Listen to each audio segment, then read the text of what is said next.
Hey, you're listening to the Sales Hunter podcast. I'm Mark Hunter, the Sales Hunter. Today, we're going to be talking about leading in uncertainty. The economy is anything but normal. That means salespeople must be able to adapt quickly.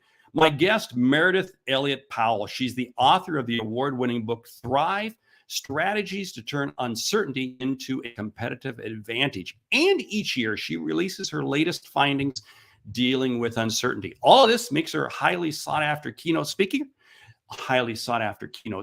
I should say. As such, is a member of the National Speakers Association Hall of Fame. Oh, did I say she's also the co-host with me on the Sales Logic podcast? Yeah, she is. So, hey, let's get on with the show and get Meridith talking to us. You're listening to the Sales Hunter podcast with Mark Hunter, where the focus is to help you as a sales leader sell with confidence and integrity. And now here's your host. Hey, welcome to the show. And you know what? We're excited to say that we've been ranked as the top new sales podcast for 2022 by iTunes. That's pretty cool. But hey, right now, let's get Meridith Elliott Powell in here. She's co-host with me on Sales Logic. If you're not subscribing to Sales Logic, I think you really should, right? Right, Mer? I mean, isn't that probably a good idea? I think if you want to excel from a sales perspective in 2023, I think you better subscribe to Sales Logic and this podcast as well. Well, of course, we've got to subscribe to both of them. But hey, let's talk about uncertainty. Now, you and I have a little difference of opinion. Okay, not a difference of opinion, difference in terminology in terms of where the economy is going. So the floor is yours, leading in uncertainty. What is it that salespeople got to be doing differently?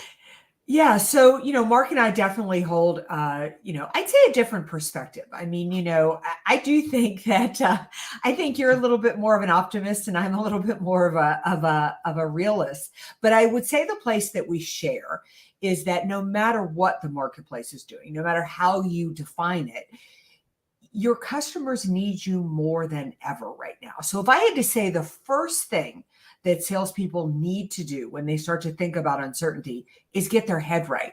I have never worked in a sales organization in all the years that I've been doing this, that the negativity doesn't start when you start thinking about a downturning economy.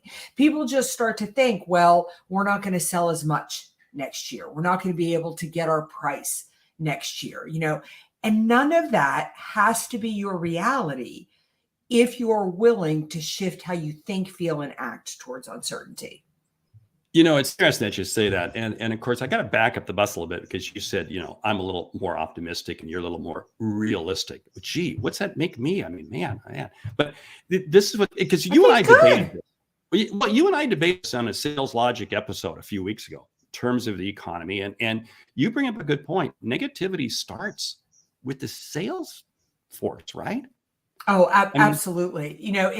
It's funny. I mean, economists keep debating whether we're in a recession, whether we're going into a recession. And at this point, who really cares? Because for over a year, our news stations, you can't talk to a CEO right now who isn't worried about the marketplace. So that has become the reality. But what is interesting about a challenging marketplace is that the moment you have a challenging marketplace, your customers need you more than they did when the marketplace was good. I don't watch my expenses as much. I don't think about everything I buy and what I've got to do as closely as I do when the marketplace is shifting. I'm looking for ideas. I'm looking for solutions. I'm looking for the path forward. Everything that a salesperson can provide. See, this is why I believe that there's as many opportunities out there today as there is in a great economy. You just have to find them differently and frame your perspective differently. But it's all out there. Now, how do you reframe yourself? And we got people who are already chiming in terms of this negative self-talk. How do you frame yourself in that positive mode? Because you are the realist. I'm the opposite. Well, first of all, one of the things, it's funny now that I sit here into the latter years of my life, I just realized how smart and how wise my mother was. And when okay, now wait a minute, hold it. I got to stop. All right. You are saying your life. What's that make me? I mean, man, come on. Well, Jeez. I know I don't have a problem, being 60. Um, but I realized how wise my mother was, and my mother used to tell me all the time when I was a child that anytime I was feeling a little bit down or a little bit blue, she would say the fastest way to get past your own problems is to focus on somebody else's. So I think that's where salespeople need to start, is to realize that a downturning economy is not about you. It's not about the time to be thinking about your own sales goals. It's not about to be thinking about your margins and your budgets. It has nothing to do with you. If you want to get past your negativity, if you want to get past any fear that you have, just start focusing on your customers. Not only will it feel better, but that's where you will find the path forward. That sums up. I mean, Ziglar had that great quote: "The best way to achieve your goals is to help other people achieve Yes. theirs." And it is. We got to be listening to the customer. But I'll tell you what: as I talk with salespeople, and they are beginning to, I'm drowning, I'm sinking. They become more and more inwardly focused, and as a result, they're not out. So, give the audience. What would you say? I mean, the title of the show is Leading in Uncertainty. How should they lead themselves? Well, number one, you need to, if you're not doing so right now, you need to basically start the year by reaching out and talking to existing customers. Make a list of 10 to 20 existing customers. Don't look to sell them a single thing. Just reach out and have a conversation. Why? Because you need to find out where they are. One of the things that salespeople are going to need to realize is that what you sold in 2022 will not be what you sell in 2023. Maybe the same product or service, but the problem that you solve will be different, because what people are worried about in 2023 January is very different than what they were worried about in January of 2022. And you need to understand what is top of mind for them, and when you can reposition your product to solve that problem. Now, Mark, the mistake I see salespeople make, is that we sit around in a room with other salespeople and try to determine what our clients need. Don't do that. Ask them and then use exactly what they tell you. The thing about sales is it really isn't hard. If you listen to people, they'll tell you not only what they want, how they want it, what they're willing to pay for it, and the value that it is to them. Now, they won't always be direct with that. Sometimes you've got to read between the lines and help them understand what it is that they really need. But if you listen, that path will be there. I love what you said. Don't sit around with other salespeople and think, because again, what happens is you wind up going down into a sewer. I mean, Yeah. it is amazing at what can happen. And again, the audience is chiming in. Patrick and Adam are chiming in, talking about this whole thing of getting out with your customers. And you have to be out. But there's something that you said. What we sell isn't going to be that much different. But I'm going to reframe it a little bit. It's the outcome you help your customers achieve is going to be Absolutely. different in 23. Yeah. Yeah, absolutely. I just want to add that here's the problem with hanging out with other salespeople. I remember years ago when I was a banker, and this was a long time ago, we all decided we needed to sell equity lines, and we were out there trying to sell equity lines like crazy. Well, here's the problem with that. Our customers had no idea what an equity line was. I mean, we're using our terminology and our product. They don't get it. Like, they weren't buying the equity line. They were buying what the equity line solved. And you have to talk to them to figure out where the equity line fits. I love that. It's fitting where it fits. Now, hey, I got to call attention because now those of you listening to this, you can't see, but I'm holding up the book Thrive. This is your book. And in this book, you showcase a number of different companies. What are some of the things? Because again, you came out with this book, what, a year and a half ago now? Yeah. Year ago? Yeah. Mm-hmm.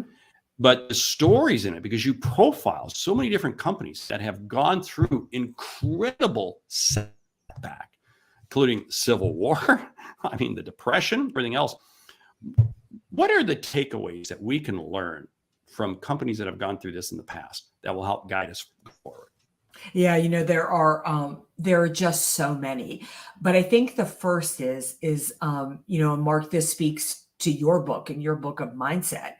Is mindset is so important. I mean, the place where you have to start is understanding that what you focus on will expand. Probably the biggest thing that I learned from writing the book is that success isn't logical. It does not belong to the salesperson that has the best product, the lowest price, the biggest market share. It doesn't. It belongs to the salesperson who focuses on the right things. So you need to begin there. You need to get a real clarity of vision. You need to understand and be clear about where you're headed and where you're going. And we have a great story in the book about a whitewater rafting trip. And I love this story because everybody's been whitewater rafting. And when you go down the river with a guide, they will tell you that they will always focus your attention on the calm water where the raft needs to go. And somehow the raft will find its way through unbelievable rapids to find the calm water. Your mind works the same way. If you feed it the vision, it will find its way through all of this uncertainty and find its path where it needs to go. So you need to begin by conditioning your brain to find opportunity. I love that picture that you just created. Focus on the calm water. Yeah. Not on the chaos. And you're right, but this is the challenge that I think all of us face, is that there's so much negativity out there. I mean, we are bombarded by it. Yeah. And that it just permeates our pores.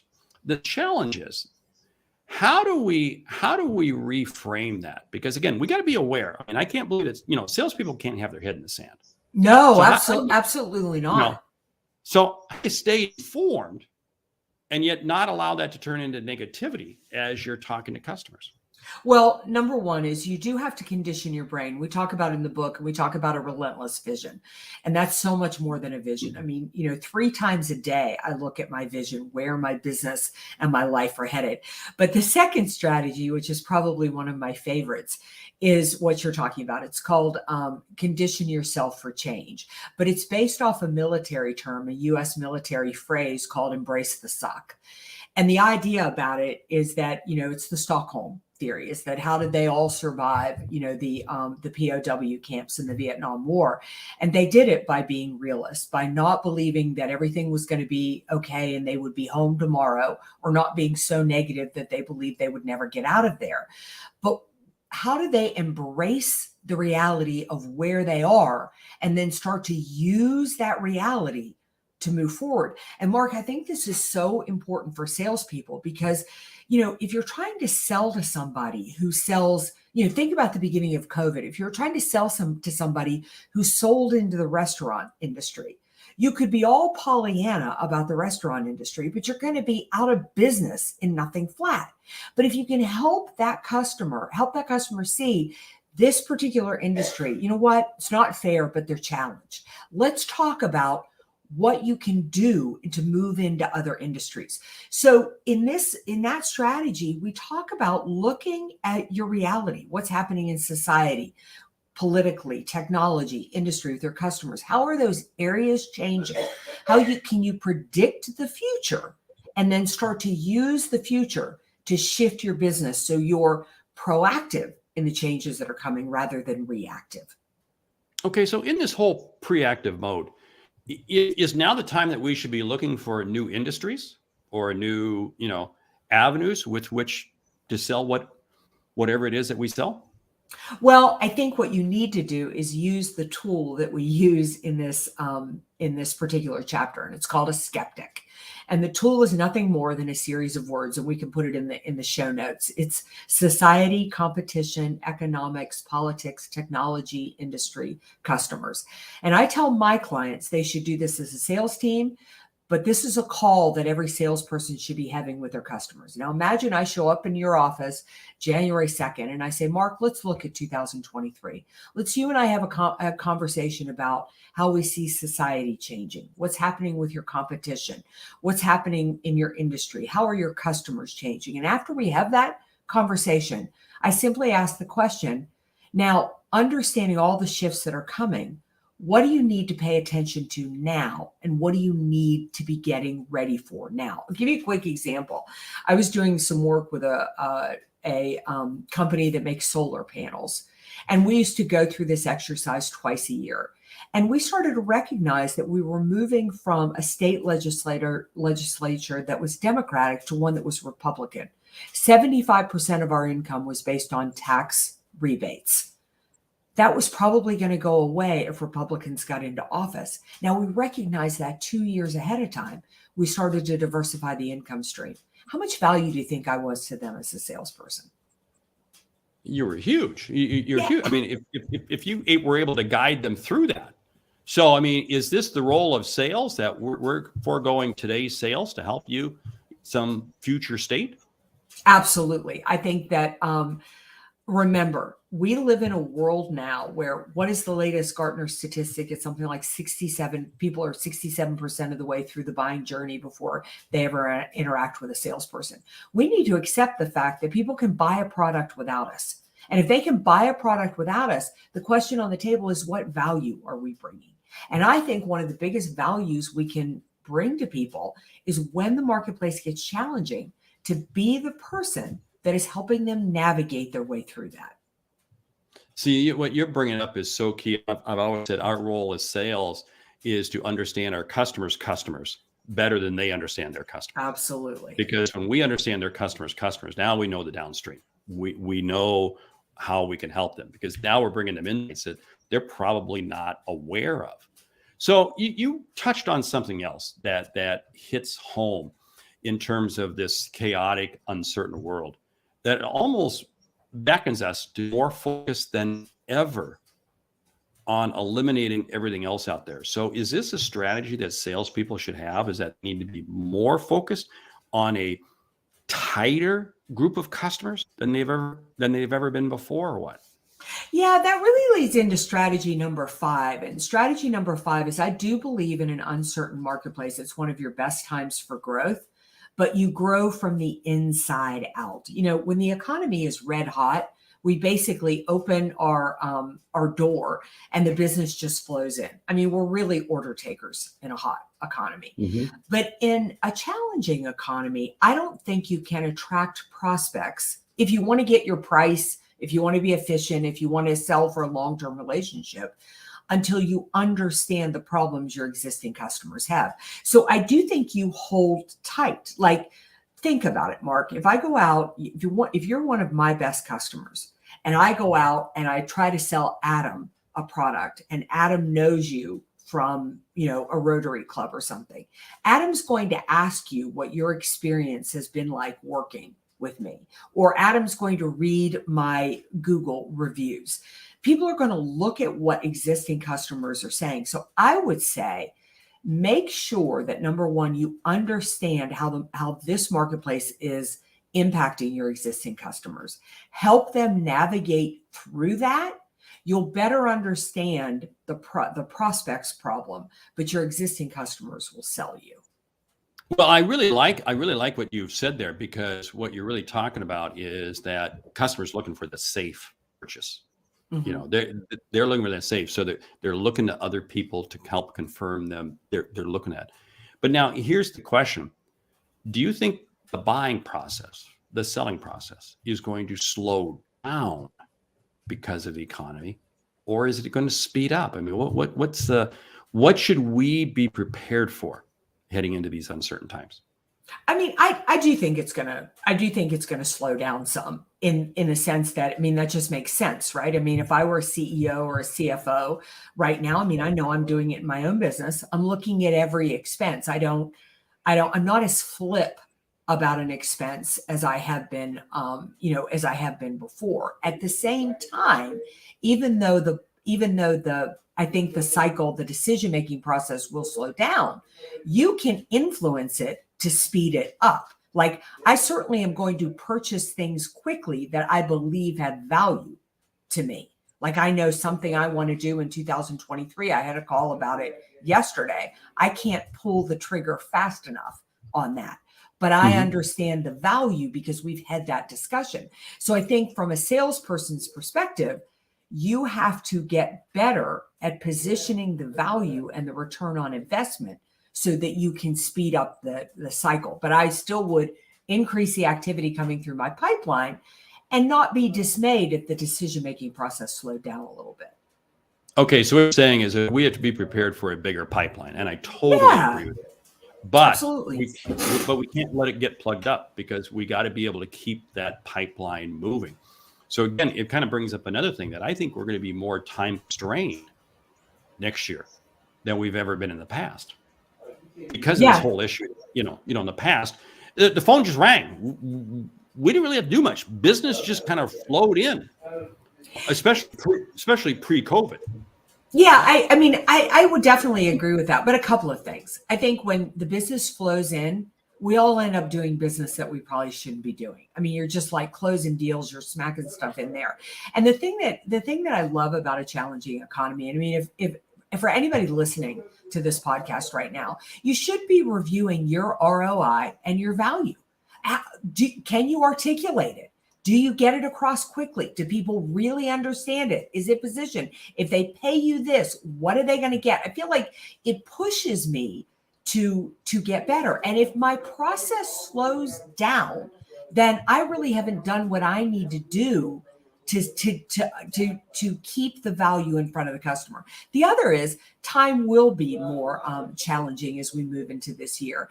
However, I really need to keep my pipeline clean. Anything that's in there that isn't a high use of my time, I need to get it out of my pipeline, or at least move it to a point where it is revisited automatically.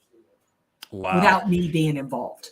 Yeah. Hey, one of the things I like is that, of course, you and I, every week, we get to have this type of conversation on Sales Logic. And really, I encourage subscribe to Sales Logic, because if you like what Meridith is saying, you get a lot of this when we already get it. But a couple of weeks ago, we were talking on Sales Logic about the first half and the second half. And I believe you made the comment that you see the second half of the year being much more difficult than the first half.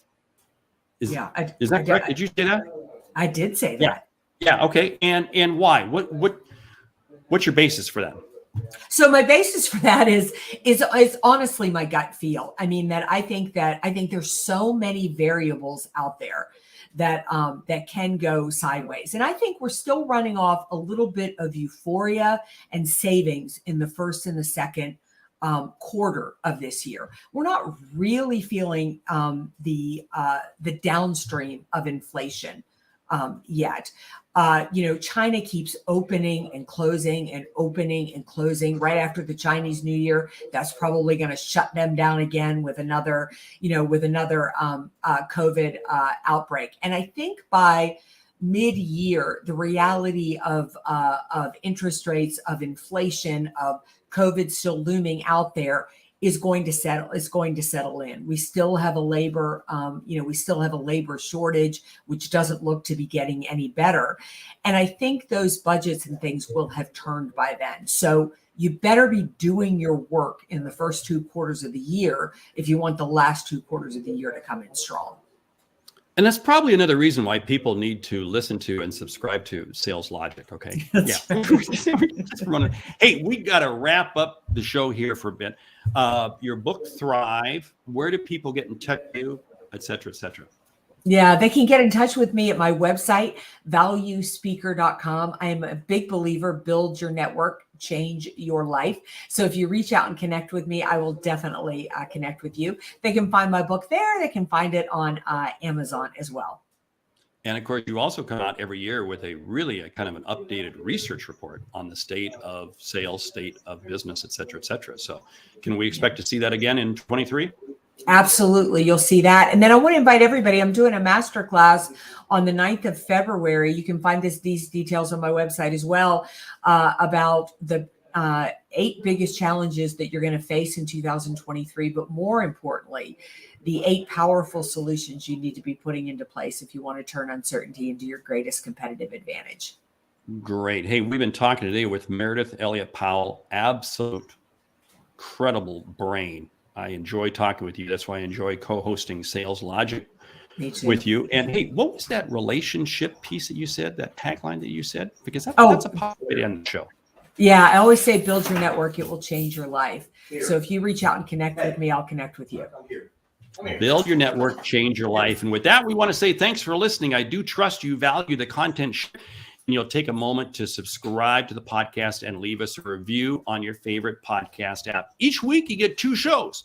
One, a short sales insight from me, and the second, an interview with a leading sales expert, like today with Meridith Elliott Powell. The Sales Hunter Podcast, your answer to cutting edge insights. I'm Mark Hunter, and hey, make sure you check out Sales Logic too. Thank you, Meridith. Thanks for being part of the show. Thank you. I loved it.